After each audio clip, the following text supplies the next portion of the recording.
discuss the science, culture, and controversy about America's marijuana laws. We do not advocate any illegal activity and encourage all listeners to learn their state and federal marijuana laws. Opinions and claims made by guests and advertisers on the Russ Belville Show are their own, and the Russ Belville Show cannot be held legally responsible for their validity or reliability. Viewer discretion is advised. You take a seed, you plant it, you grow it, you dry it, you roll it, you smoke it. You take a seed, you plant it, you grow it, you dry it, you roll it, you smoke it, and it goes down smooth. Hey! Spanning the continent to bring you the truth about cannabis and marijuana law reform. I smoke pot and I like it a lot. From the promise of legalization. And I think that we need to rethink and decriminalize our marijuana laws. To the agony of prohibition.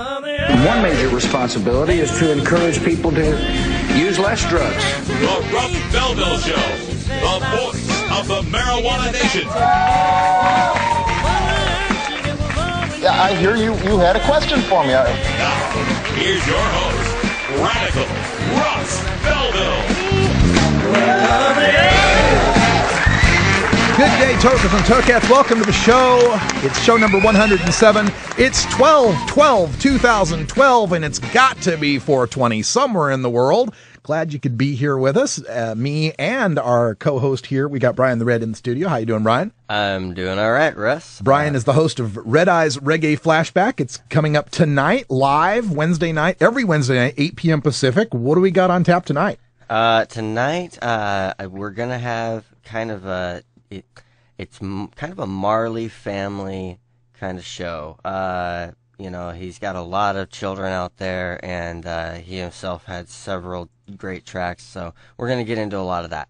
But it's good times. All right, looking forward to that. And coming up on today's show, all sorts of interesting stuff for you as well.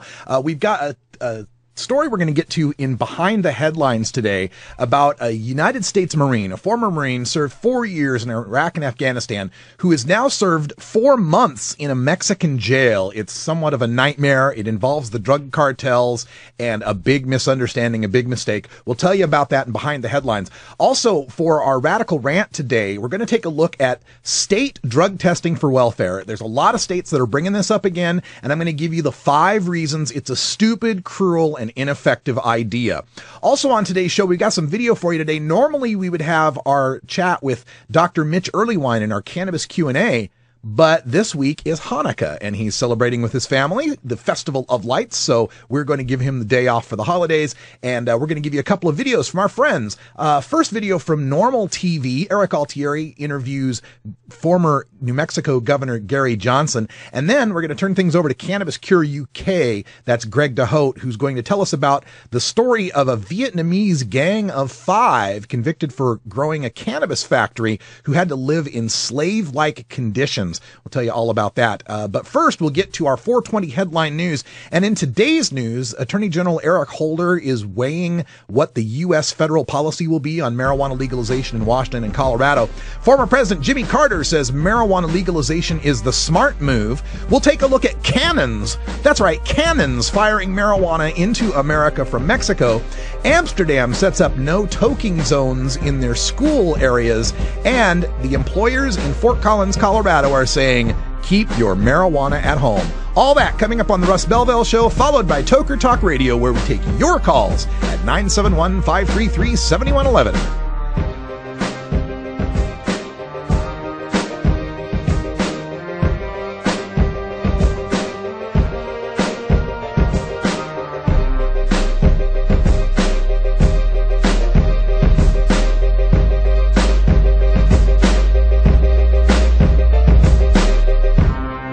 You're tuned into the Russ Belville Show, the voice of the marijuana nation. The law offices of Omar Figueroa would like to remind you to stand up for your rights. Please do not give up your precious liberties. There's nothing wrong with standing up for our constitutional rights, and in fact, it's the only way to honor the Constitution that recognizes our natural rights. Treat law enforcement with respect and respect the Constitution by standing up for your rights. If you are detained or arrested, stand up for your rights by repeating, I respectfully invoke all my legal and constitutional rights. I do not consent to any search and seizure. I want to remain silent, and I want to speak to my attorney, Omar Figueroa. Omar Figueroa has more than a decade of experience in federal and California courts and graduated from Yale University, Stanford Law School, and Trial Lawyers College. Please contact the law offices of Omar Figueroa at 415-489-0420 or 707-829-0215 or on the web at www.omarfigueroa.com. Looking to get high? Be warned, this is not your mother's marijuana. The drug on the street today, stronger than ever. You want to legalize it? Call your congressman today. 202-224-3121. It's free, it's easy, and you don't even have to give your name, just your zip code, and they'll hook you up to your congressman. Call 202-224-3121 and tell Congress you support marijuana legalization. Liberate your mind. Liberate your mind.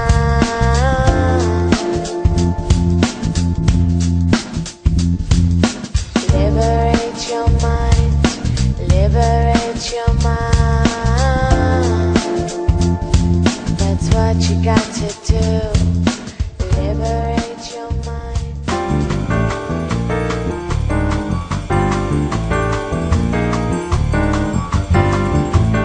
Now it's time for our 420 headline news. Carrie Gallagher's on holiday break. I'm Russ Belville with the news. From Newsmax.com, Attorney General Eric Holder said the Justice Department will announce relatively soon its policy on recently passed state measures legalizing the use of marijuana.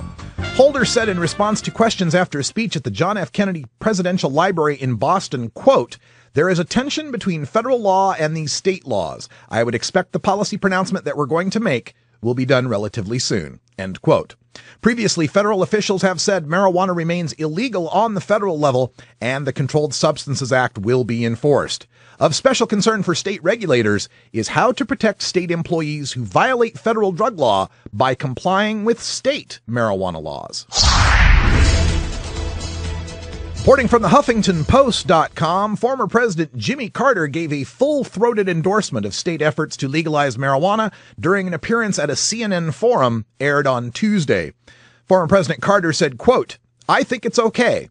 I don't think it's going to happen in Georgia yet, but I think we can watch and see what happens in the state of Washington, for instance, around Seattle, and let the American government and let the American people see, does it cause a serious problem or not?" End quote. Speaking about the issues of an anti-drug system focused on enforcement, Carter suggested that large incarceration rates, especially among minorities, were being perpetuated by harsh punishments for marijuana possession. Carter argued, quote, "It's a major step backward, and it ought to be reversed, not only in America, but around the world," end quote. Later going on to say that nations such as Portugal, which decriminalized all drugs in 2000, could be a model for the United States to look toward in the future. From NBCNews.com, a unique smuggling attempt. Over 30 cans of marijuana were shot into Yuma, Arizona, using a cannon, Customs and Border Protection officials said Tuesday. The suspicious cans were discovered near the Colorado River in Yuma on Friday. Border Patrol agents say the discovery was, quote, "another unique but unsuccessful attempt," end quote, to smuggle drugs into the U.S. An investigation of the area determined that the cannons were fired from about 500 feet away with a pneumatic-powered cannon. A carbon dioxide tank was found nearby. Mexican authorities were also looking into the incident. The marijuana weighed 85 pounds and was valued at $42,500. It will be destroyed, according to a statement from the agency. From theguardian.co.uk, Amsterdam to impose ban on smoking cannabis on school property. Amsterdam's mayor said he would formally ban students from smoking cannabis at school, making the city in the Netherlands the first to do so. Eberhard van der Laan's introduction of a law is the result of the country's drug policy. Under the tolerance principle, cannabis is technically illegal in the Netherlands, but police cannot prosecute for possession of small amounts of the drug. The loophole has made it possible for Amsterdam's coffee shops, cafes in which the drug is sold openly, but it has also led to Dutch children being frequently exposed to cannabis in public areas. A city spokeswoman, Iris Reshef, said schools have always forbidden cannabis, but found it difficult to enforce the policy when students smoked on or near campus. After a change in national law, the city will now be able to declare, as of January 1st, no toking zones, areas such as schools and playgrounds where consumption of cannabis is forbidden under a public nuisance ordinance. Police can then levy fines against students or anybody else who flout the rules. From theColoradoan.com, employers across Fort Collins say keep your marijuana at home. A Fort Collins-based marketing company, A-Train, owners Gretchen Gade and Ryan Kiefer are in the throes of updating their policy manuals to deal with marijuana. While a stroke of the governor's pen Monday officially legalized marijuana in Colorado, some businesses are sending a more strict message to their employees: leave it at home. Amendment 64 passed overwhelmingly by voters in November. It legalizes the consumption and possession of up to 1 ounce of marijuana, but also bans consumption in public places and gives employers the right to establish and enforce their own policies. Many companies plan to address pot in their employment guidelines like they do alcohol, with a zero-tolerance policy. In some ways, Gade sees the new legalization as more black and white than medical marijuana. You can't be under the influence at work, she says. I don't want someone who breaks a leg to take 15 pain pills and come to work either. And that's our 420 headline news for today, December 12th, 2012. I'm Russ Belville. When we come back, we tell the harrowing story of a United States Marine locked in a Mexican jail for over 4 months, facing 12 years in prison. We'll be right back.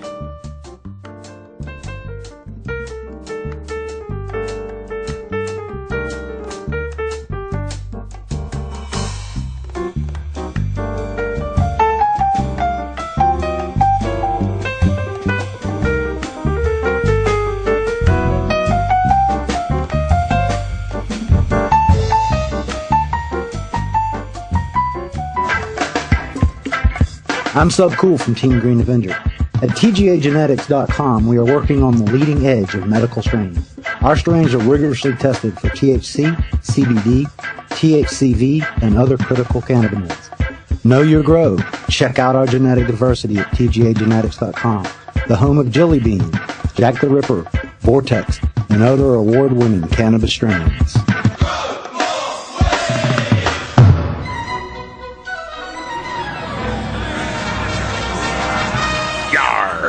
Army pirates here. Har, har, har, har. All right, time for us to get behind the headlines, and I want to give a shout out to Stereotype in our chat room, one of our fine moderators out there, who sent me this next story that is just, well, it's put just the right way. It's a nightmare. This story coming from newstalk.ie. I'm sorry, from New York Daily News. My apologies. Friends and family call for the release of an ex-Marine jailed in Mexico after trying to declare an antique shotgun. An ex-Marine who survived dangerous patrols in Iraq and Afghanistan is now chained to a bed in a notorious Mexican prison after a road trip to Costa Rica went terribly wrong, his friends and family say. A chorus of supporters are calling on the Mexican government to release John Hammer, age 27, who was jailed in August for carrying an antique shotgun that he believed could be legally registered in Mexico. Hammer of Palmetto Bay, Florida, was headed to Costa Rica for a surfing trip to try to recover from post-traumatic stress after 4 years of combat in Iraq and Afghanistan. Hammer had registered the shotgun, a Sears and Roebuck model that once belonged to his great-grandfather, with U.S. Customs and Border Protection officials on the U.S. side of the border. After being told by U.S. agents the shotgun posed no problem and could be registered in Mexico, Hammer and his friend crossed the border, tried to declare the weapon, and found themselves separated and behind bars. Hammer, who on August 20th was charged with carrying a deadly weapon and placed into a prison in Matamoros, Mexico, a notorious facility heavily populated and run by Mexico's dangerous drug cartels. His parents have even received late-night phone calls saying he would be killed if they failed to make thousands of dollars in payments into a Western Union account. After receiving the death and extortion threats, Hammer's family made frantic calls to U.S. diplomats who were able to get the former Marine temporarily placed in solitary confinement. Hammer, who spent 4 years in some of the most dangerous parts of Afghanistan and Iraq, had been honorably discharged and sought treatment for post-traumatic stress. He had witnessed the death of a fellow Marine who was killed by a sniper's bullet in Fallujah. With few answers and their son facing up to 12 years in prison on the gun charge, his family is now calling on U.S. lawmakers to intervene with the Mexican authorities on their son's behalf. And digging into this story a little bit, I took a look at some of the background on this. And what the issue is here is that the U.S. authorities made a mistake. The Customs and Border people just didn't know or failed to realize exactly how Mexican gun laws work. Guns are very, very illegal in Mexico. Very illegal for civilians to have in Mexico. And what this really has to do with is the length of the barrel. It has to do with whether the barrel is 25 or 26 inches long or longer.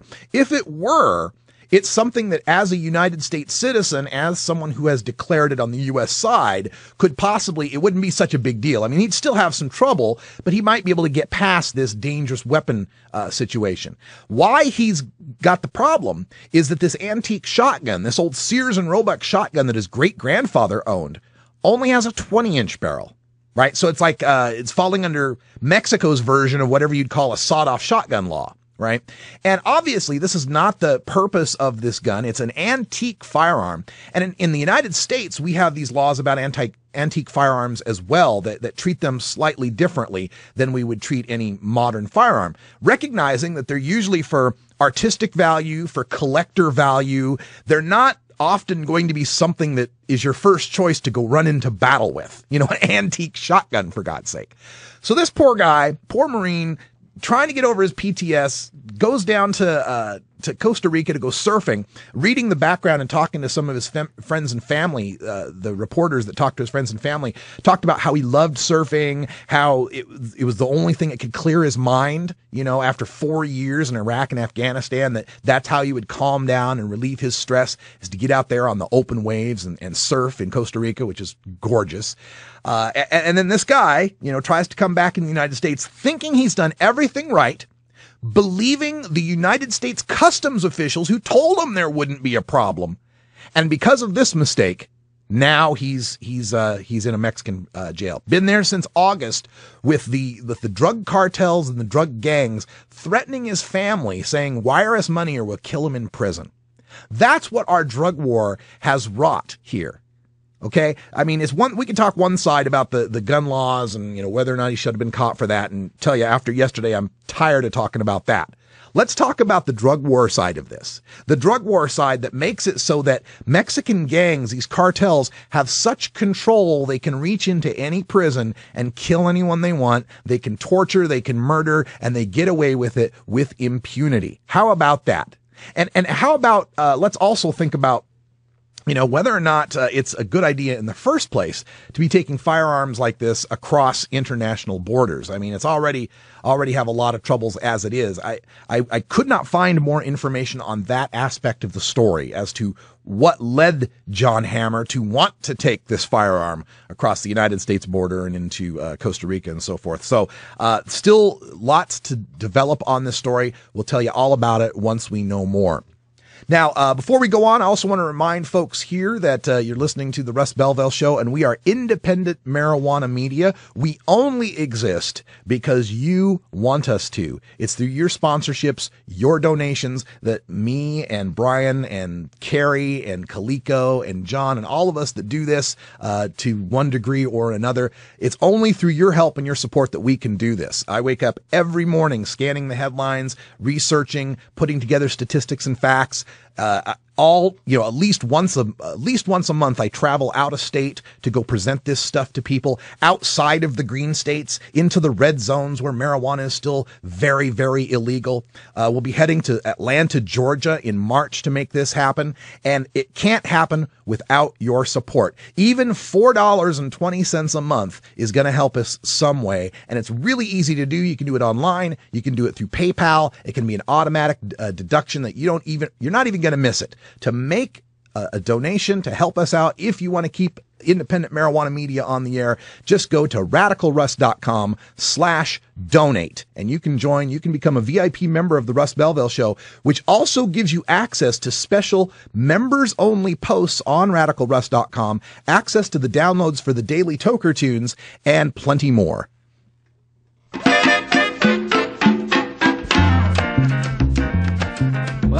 Well then. And I'll tell you what, it does not buy marijuana. No. We got plenty of that. Yeah. Hey, we're going to take a break and smoke some of it. Be right back. Have you ever met that funny reefer man? A reefer man. Have you ever met that funny reefer man? A reefer man. If he said he swam to China, he would sell you South Carolina. Then you know you're talking to that reefer man.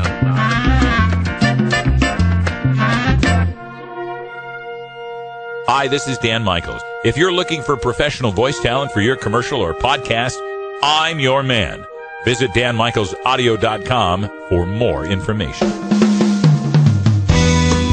I have to say that there was one question that was voted on that ranked fairly high, and that was whether legalizing marijuana would improve the economy and job creation. I don't know what this says about the online audience. But the answer is no. I don't think that is a good strategy to grow our economy. So,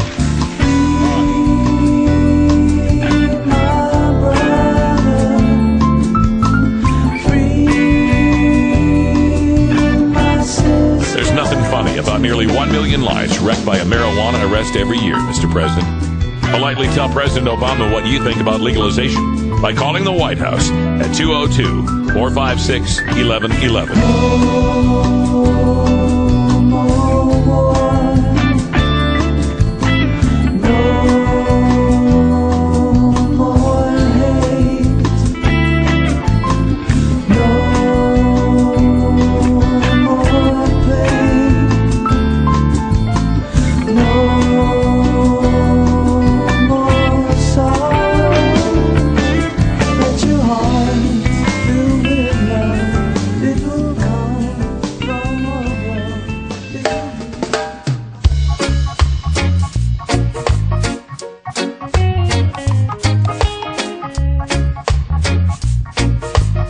Everyone knows music and marijuana go together, so let's wind up our 20 after break with the Russ Belville Show's Daily Toker Tunes, the best in pod-safe 420 music from around the web. Today is Irie Wednesday, featuring reggae, ska, and other world music genres. You can get downloads and more information about all our Daily Toker Tunes by visiting music.radicalruss.com. Now, sit back and enjoy your Daily Toker Tune. All right, folks, when it gets to reggae, it doesn't get any more Rasta realistic than Brian the Red. So I'm just going to turn it over to you for this holiday Irie Toker tune. All right, well, coming up here, we've got, it's one of the very few reggae Christmas songs out there. This is the 12 Days of Xmas by Jacob Miller. And Xmas, what does that mean? Well, you know, not everybody celebrate Christmas, you know, in the ghetto because they're... You broke, shit, you know, you don't got no money, you know, I didn't grow up in the ghetto, but, you know, I grew up in North Portland, which is close enough here around here. You grew up in the Po side of town. Yeah, we refer to ourselves as Po folk, you know, because we can't afford nothing, NUFM, you know, it's my favorite. Yeah, that's my favorite radio station, all nothing all the time, NUFM, nothing. Anyway. But this is Jacob Miller with 12 Days of Xmas. He's one of the classic reggae artists of the time. So Xmas doesn't like mean anything in particular, or it's just another word for Christmas? You guys gotta listen and you'll check. Oh, we just have to figure it out. All right, here we go. Jacob Miller, 12 Days of Xmas.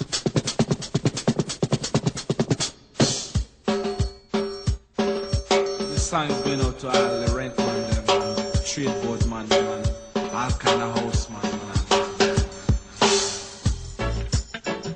Imagine this Christmas, rain all a fall to our house, pick me all a wash and all of On the first day of Christmas, my feelings wasn't good. I am broke, hard and broke. I don't know what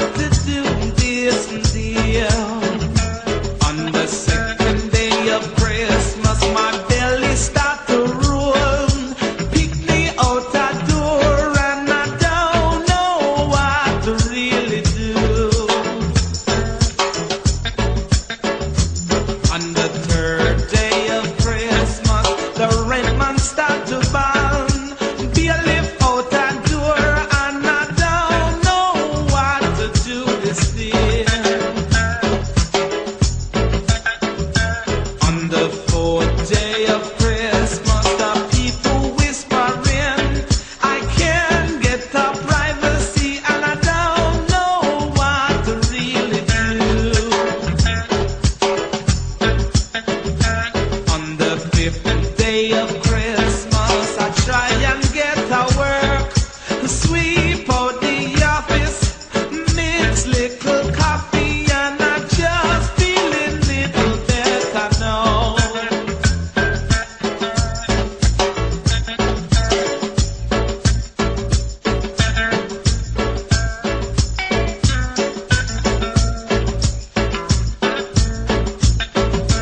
On the sixth day of Christmas, I get a little pain. Money earmarked 'cause I buy picnic shoes and clothes. On the seventh day of Christmas, I trod in through town. Christmas tree I light, Babylon I bite, and I end up over Central. On the ninth day of Christmas, things not looking good. Policemen start to beat I up, and I don't really do nothing. On the 10th day of Christmas, I start to look a liar. Policeman said, no bail till next year this time. I know next year this time, things will looking great, 'cause I sure I've been out to see the 12th day of Christmas. So we smoke up the herb in our central.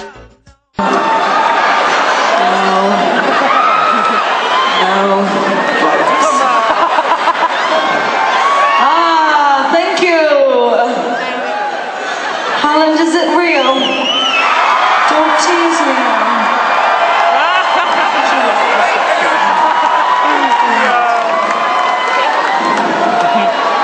So, we just want to make sure if it's real, really, is all we're trying to tell. Oh, it's real.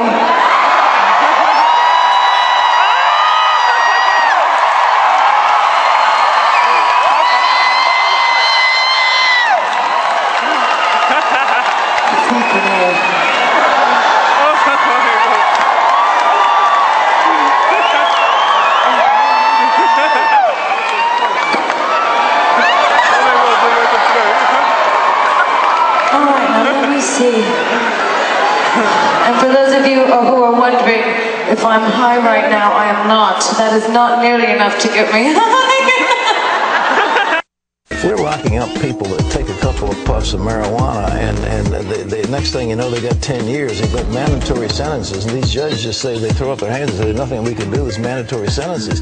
We've got to take a look at what we're considering crimes. When the Reverend Pat Robertson from television's The 700 Club Criminalizing marijuana, criminalizing the possession of a few ounces of pot and that kind of thing. I mean, it's just makes more sense on the marijuana issue than the president, the Congress, and the Supreme Court. It's costing us a fortune, and it's ruining young people. The young people go into prisons, they come out, they go in as youths, and they come out as hardened criminals, and it's not a good thing.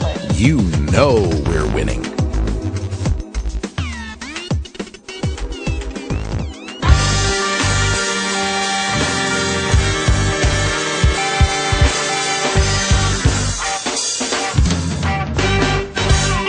Activism begins with ACT. The Russ Belville Show features the stories of hardworking grassroots activists working for an end to prohibition in today's activist agenda.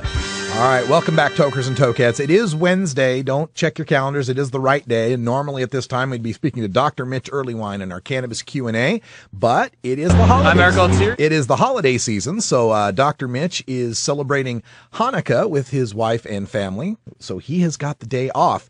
In the meantime, we've got some great videos from some of our activist friends out there. We're going to start on the East Coast with Eric Altieri. He's with Normal TV, and he's got an interview with Governor Gary Johnson on marijuana legalization. We'll follow that up with our good friend Greg DeHote, a.k.a. Cannabis Cure UK, who's got an interesting story about the Gang of Five in what they call a cannabis factory. That's here in the States, we call that a grow house, but a cannabis factory where Vietnamese immigrants were forced to live in slave-like conditions to cultivate cannabis. So here we go, off with Eric Altieri and Normal TV.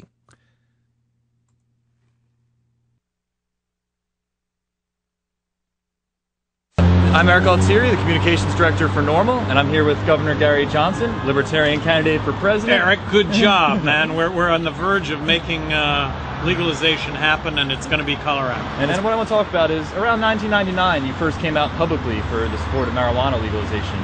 Was this something you believed for a long time? Was there an impetus to make you finally make this public? You know, I grew up smoking marijuana. So that as a preface, what I understood right off the bat was that in no category was marijuana more dangerous than alcohol, that it was a terrific alternative to alcohol. Back in 1971, I, in my wildest dreams, did not believe that it would still be illegal, that it would still be criminal, that people would still be going to jail 40 years later. And that's what we have here. So when I launched into this, into legalizing marijuana, I just wanted to take a really hard look at the war on drugs, and I wanted to include legalization as a potential alternative. I had no idea the compelling argument that goes along with legalizing marijuana. So since 1999, it took about a couple of weeks, and it wasn't that it took 2 weeks. Right off the bat, I'm finding statistic after statistic after statistic that would suggest that legalization was a much better alternative, and of course that had to do with Holland at that time. Since then, Portugal has really added fuel to that. And as you know, tonight's the vice presidential debate. They're probably not going to talk about drug reform.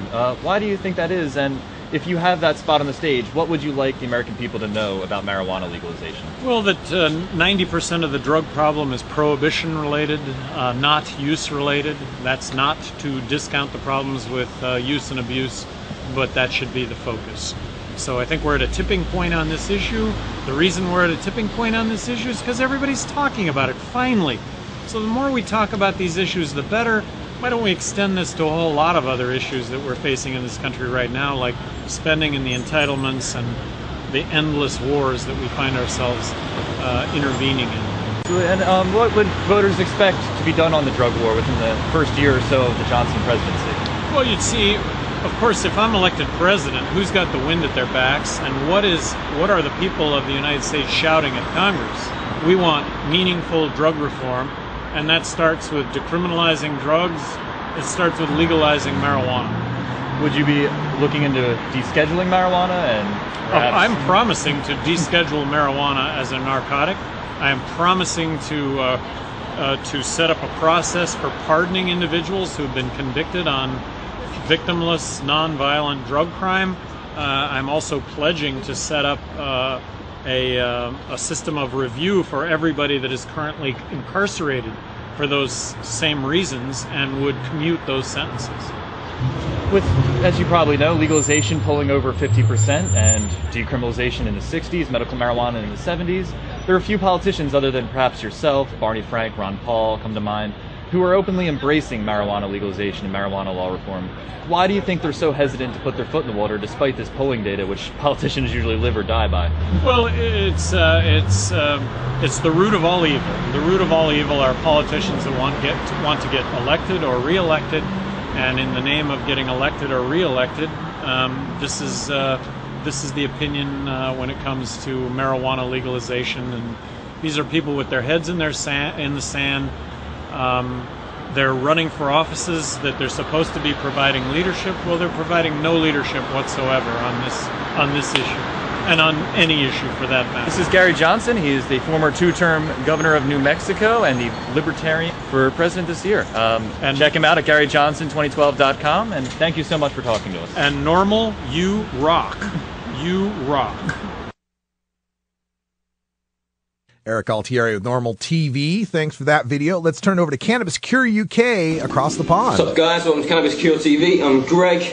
Just want to go over a news story with you today. I was pretty disgusted. It's a real short story, but I think it just highlights ignorance and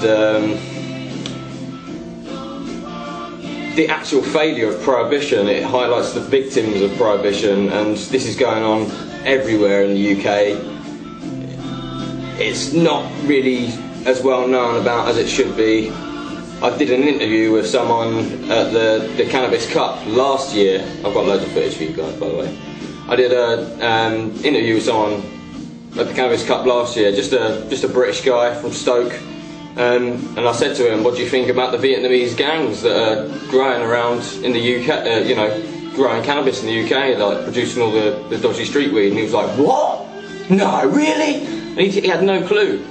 And a lot of people don't, and I was a bit surprised that not many people know about it, because I thought that was, you know, one of the biggest tools we have to point out that prohibition attracts these gangs over to the UK. And I'll read the story. It was from it's called Gang of 5 Jailed for Growing Cannabis in 4 counties. So I was thinking, all right, you know, like a gang over 4 counties sounds like organised crime to me. November 28th, 2010. This was on thisisnottingham.co.uk. A gang which grew more than 1,000 cannabis plants across 4 counties have been locked up. The 5 members were snared when Derbyshire police discovered a cannabis farm in a house on Victoria Street, South Normanton. They had grown plants in Derbyshire, Notts, West Mercia and the West Midlands, Lincoln Crown Court heard. Thai Cook Lee, 43, of Crankhall Lane, Wednesbury, West Midlands, was jailed for 5 years and 4 months. Hong Lam, 47, of the same address, was sentenced to 5 years. Kirandeep Virk of Stanfell Road, Leicester, received 18-month sentence, and Hugh Ho Lee, 32, of no fixed address, and Hoal Ngangu, 43, of Nivenham Road, Birmingham, were both jailed for 21 months. They had all pleaded guilty to conspiracy to produce cannabis at an earlier hearing. You think, alright, okay, so this is one of those Vietnamese gangs that have come over to the UK, they're using prohibition to make massive profits, they're probably trafficking humans, you know, people in to farming gardens and whatnot. And then the next sentence reads, the court heard how the growers were forced to live in squalid conditions and were working as slaves. How does that sound like a gang? Really? You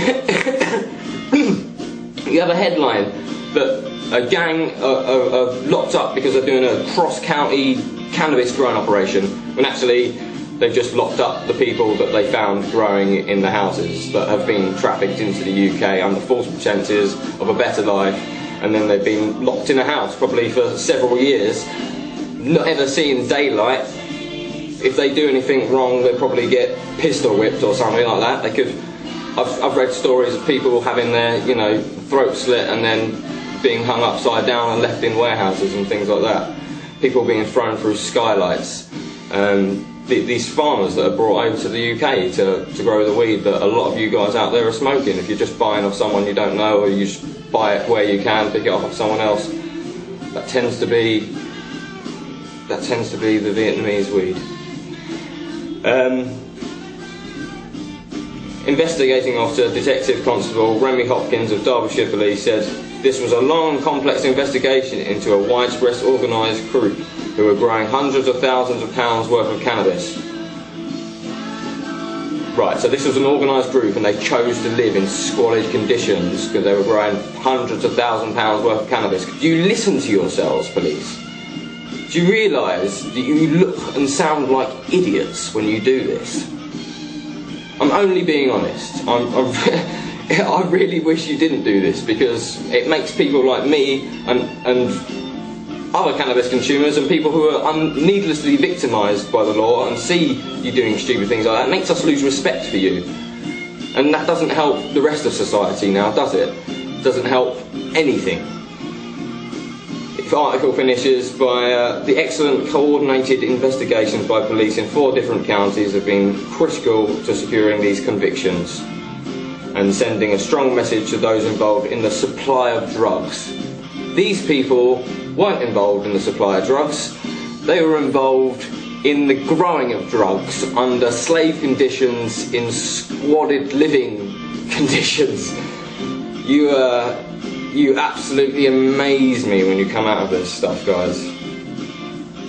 And this is the problem. The newspapers, they just report it, or the websites, they just report it. They don't actually have... Well, sometimes you don't really want them to have a say, do you? But there's not enough in the media of saying, you know, questioning this kind of thing. There's not enough investigative journalism saying, you know, looking into why the police are carrying on doing this. Why do we actually have to spend £500 million a year going after cannabis consumers and growers when we can actually let people grow it in their own homes who want to grow it, who then wouldn't be involving themselves in antisocial behaviour, where people are locked in homes, where it is kids on the street selling weed, which is just wrong. There's adulterated cannabis out there. We don't have to be locking people up. We can remove all the harmful side of these of prohibition. We can regulate the growing of cannabis. We can let people have jobs properly. They can pay taxes on their jobs. The people who are then selling the cannabis in dispensaries or cannabis social clubs can then pay taxes on the product that they're selling. That's reasonable. There's no way that people should be paying tax from the cannabis they grow at home. I don't believe that. But if you're going to have an industry, you're going to have some kind of tax on that. That's just the way it works. That's the way jobs work. And at the moment, all that unregulated money and all that uncontrolled cannabis, which is making hundreds of thousands of pounds, is just going into the hands of these criminals, and we're locking up the people that aren't actually responsible for it. It doesn't make sense. We demand a better option, we demand a safer option, we demand a safer society. We should have a better relationship with the police.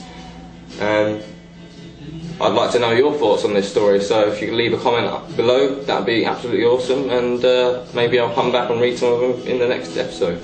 Cool. Yeah, if you want to catch more Cannabis Cure TV, you can find that at YouTube. If you want to leave any messages, Cannabis Cure TV on YouTube. And this is not an isolated incident. I got a story here from the Irish newspaper about 2 migrants from China tricked into running a cannabis factory. 800,000 euros, 900 plants.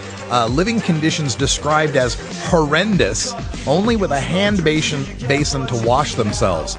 This is the horror of global cannabis prohibition, and it's got to end. We're going to do it. We'll be right back after these messages from our 420 friendly sponsors.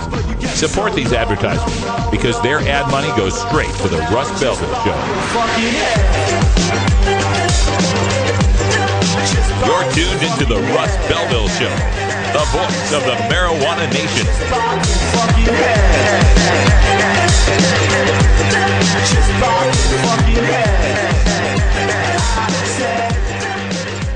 Funky roller ring. Oh yeah. What's happening, Groovy Cats? This is your Funk Master of Ceremonies, Big Daddy, and I want you to join me every Thursday night at 11 Eastern, 8 Pacific, right here at the Funky Roller Ring. Oh yeah. Your home of soul, funk, and disco, baby. Funky-licious. There's always a party at the Funky Roller Ring. Are you or is someone you know a marijuana smoker? Have you or is someone in your family been arrested for a marijuana violation? You need to know the truth about pot. NORML, the National Organization for the Reform of Marijuana Laws, is the most comprehensive source of information regarding marijuana and its effects on health as well as legal issues. NORML even offers a database of lawyers specializing in cannabis in your area. NORML, the nation's largest and most successful marijuana law reform organization, has spent decades gathering the knowledge and science on everything related to cannabis. NORML is the best resource to find out the truth about marijuana, connect with a lawyer in your area, or help find an end to prohibition. Information is available at norml.org. That's NORML.org. Or toll free at 888-67. You want answers? I'm as mad as hell, and I'm not going to take this anymore. You want answers? You have offended my family. I think I'm entitled. You want answers? I want the truth. And you have offended Shaolin Temple. You can't handle the truth. Surely you can't be serious. I am serious. And don't call me Shirley. Radical Rant. Welcome to all of our new listeners and viewers out there, and if you've just been following for a little while, let me clue you in on one thing about me and my show. Marijuana is not exactly the reason I'm here. The exact reason I'm here is marijuana drug testing.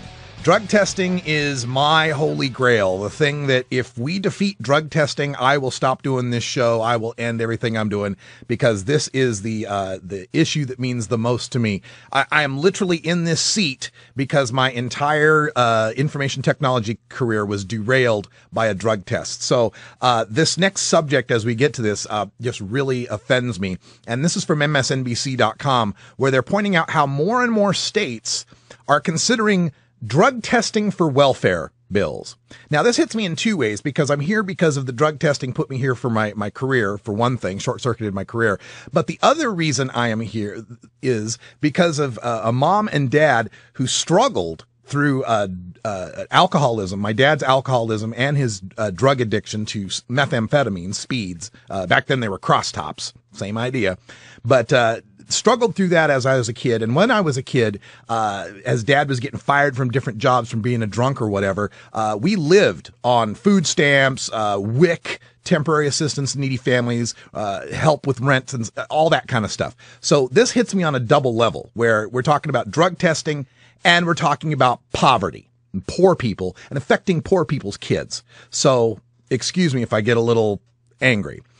But in this MSNBC piece, they point out that Republican lawmakers in 3 states this week said they will introduce legislation that would require welfare recipients to undergo drug testing in order to receive benefits. The Ohio State Senate held a second hearing Thursday night on a proposal to establish a pilot drug testing program in 3 counties. Virginia Republicans are also reviving a bill that failed in 2012 after the state estimated it would cost $1.5 million to implement and would only save $229,000. In Florida, Republicans found similar results when they enacted a drug testing requirement for welfare recipients. The plan, which was touted as a cost-saving measure, turned out to be so expensive that it ultimately cost the state an additional $45,780, even after the savings from benefits that were denied to the drug testing applicants were factored in. There's a third drug testing bill being floated in Kansas, where the rhetoric being used to justify the policy is less focused on the potential costs and more on the desire to help rehabilitate addicts. Lone Star State Governor Rick Perry himself filed the bill in Texas in mid-November, saying he wanted to keep Texas money out of the hands of drug dealers. I got a solution for that, Rick. I got a real easy solution to keep Texas's money out of the hands of drug dealers, but it's called legalization and you don't want to talk about it. But as far as these drug testing for welfare bills go, first of all, it just is unconstitutional on its face. Right. This was tried in Michigan. It was declared to be unconstitutional. In Tennessee, it was unconstitutional. Ohio, it was unconstitutional. In Kentucky, it was unconstitutional. The last law tried in Florida that we just mentioned, it was blocked back in 2011. And it just basically goes to this. When you're drug testing someone, you're accusing them of a crime. You're accusing them of violating state and federal laws on controlled substances. You are demanding a search, the most intrusive search possible of their bodily fluids. You're demanding this, that they've committed a crime for no probable cause. They're trying to live, right? They're guilty until proven innocent.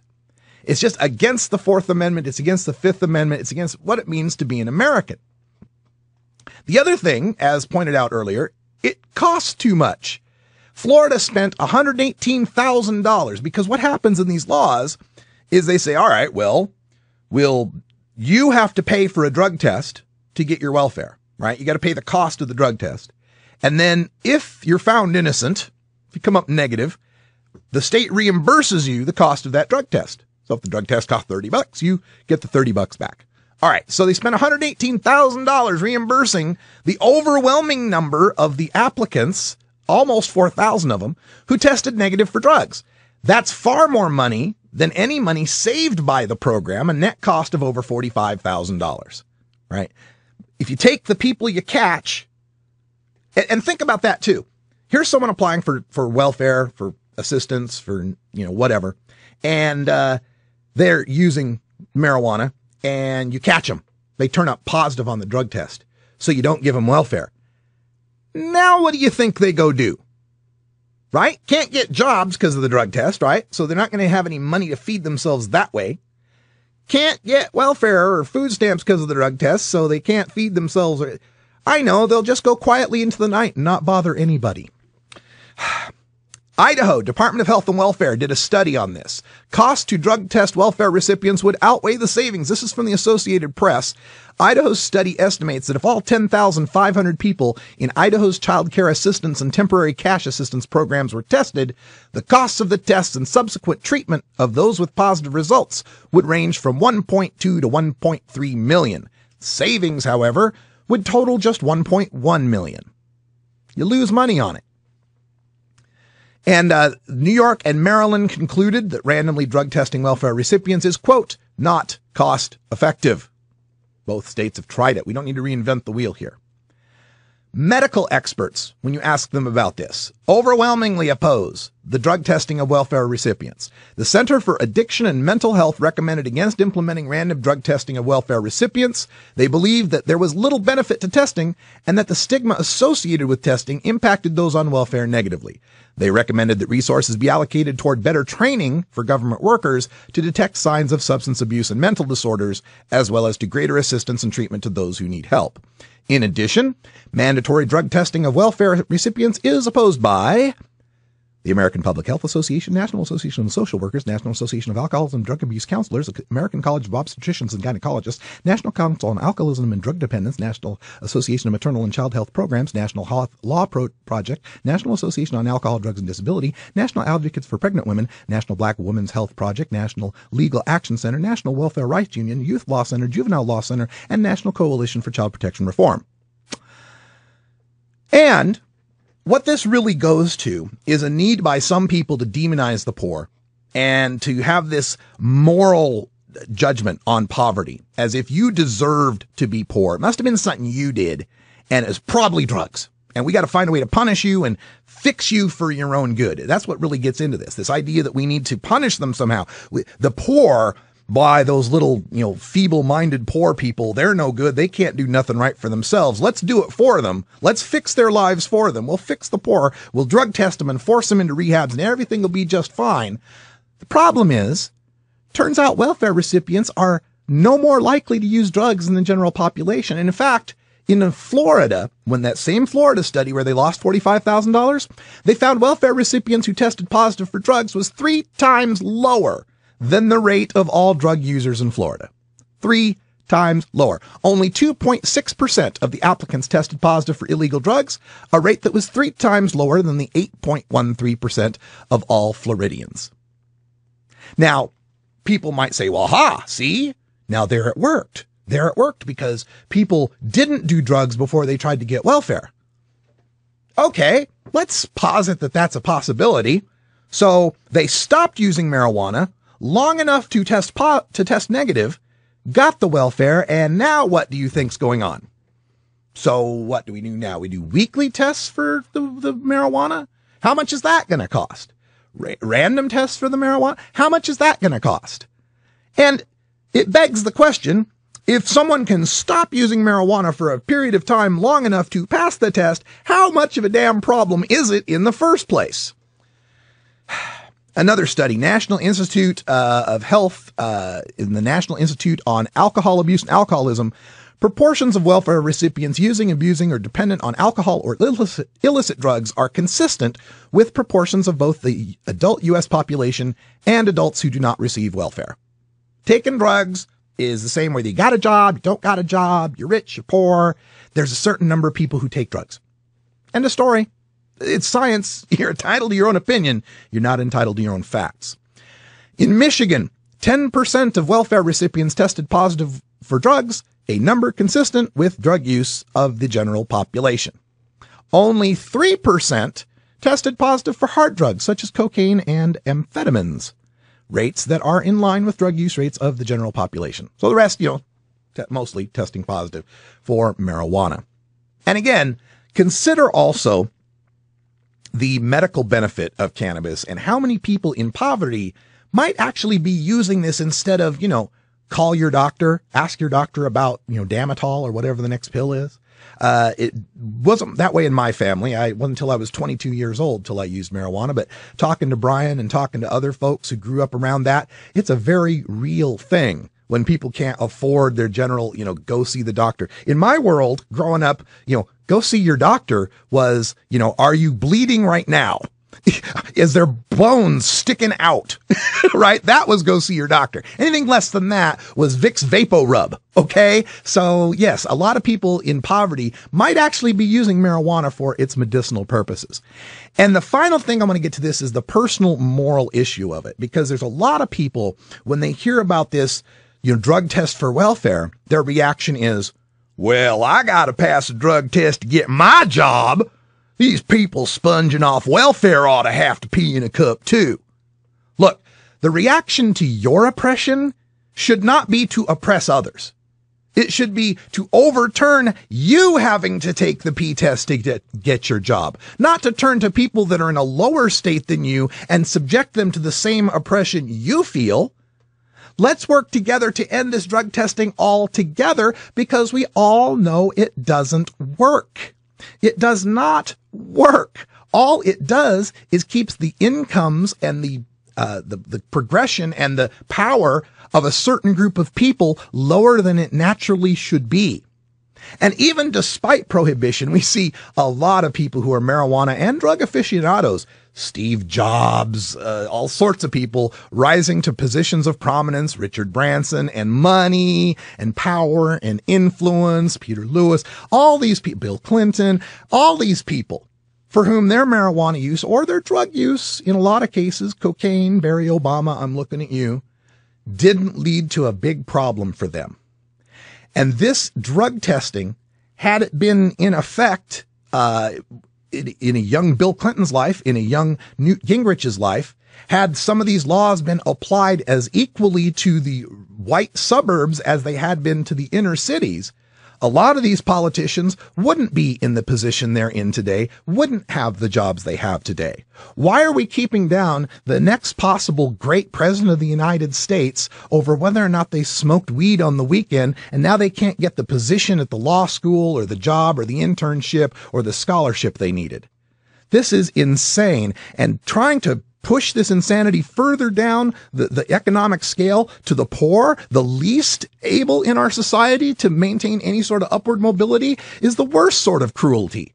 Let's not drug test the people on welfare. Let's stop drug testing the working class people. Stop drug testing the lower middle class people. Because I'll tell you a little secret. That drug testing doesn't happen so often when you're wearing a collar like this. Right? When your skin looks like this, when you have jobs that rely on this instead of these, ain't so much drug testing going on. We need to end this drug testing regime. We got to stop this Euromancy, this crazed society that thinks we can judge the content of a person's character by their urine, for God's sake. I thought we got past judging people on the color of their skin or who they like to go to bed with or what genitals they had between their legs or what religion they might believe. But you want me to think a metabolite in my pee makes me less able to work? Screw you. All right, so I warned you. I get a little emotional on this subject. Hey, that's all the time we got for Hour 1. We'll take this discussion into Hour 2. Toker Talk Radio, where you are the voice of the marijuana nation.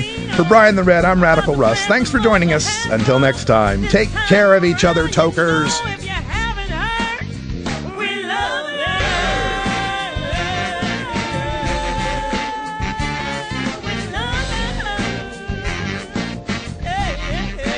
This is the Russ Belville Show. The Russ Belville Show is blogging and podcasting daily at radicalruss.com. You plant it, you grow it, you dry it, you